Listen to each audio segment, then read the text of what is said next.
YCP కార్యకర్త దారుణ హత్య ఉదంతం ఇది. ప్రకాశం జిల్లా బేస్తవారిపేట జంక్షన్ సమీపంలో వైఎస్ఆర్సీపీ కార్యకర్త దారుణ హత్యకు గురయ్యాడు. దుండగులు కత్తులతో పొడిచి పెట్రోల్ పోసి నిప్పండించి అతి కిరాతకంగా హతమార్చారు. స్థానికులు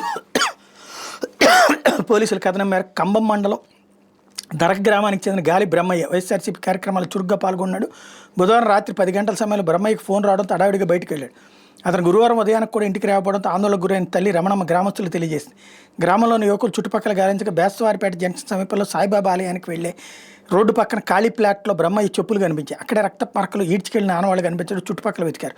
సమీపంలోని చిల్ల చెట్ల పొదలో బ్రహ్మయ్య పూర్తిగా కాలిపోయిన స్థితిలో శవమై కనిపించాడు. అతడి కత్తులతో పొడిచి ఆ తర్వాత పెట్రోల్ పోసి తగలబెట్టినట్టు స్థానికులు గుర్తించారు. గ్రామంలో వినాయక నిమజ్జనం సమయంలో వివాదం జరిగింది. దీనిపై కక్ష పెట్టుకుని బ్రహ్మయ్యని హత్య చేసి ఉంటారని అతని కుటుంబ సభ్యులు అనుమానం వ్యక్తం చేశారు. గ్రామంలో ఒకళ్ళపై తమకు అనుమానం ఉందని ఖమ్మం సీఐ మల్లికార్జున ఎస్వి రవీంద్రారెడ్డికి చెప్పారు. కాగా బ్రహ్మయ్య హత్య కేసులో రాజకీయ కోణం లేదని మార్కాపురం డీఎస్పీ నాగరాజ్ చెప్పారు. కేసును వేగవంతంగా దర్యాప్తు చేస్తామని చెప్పారు.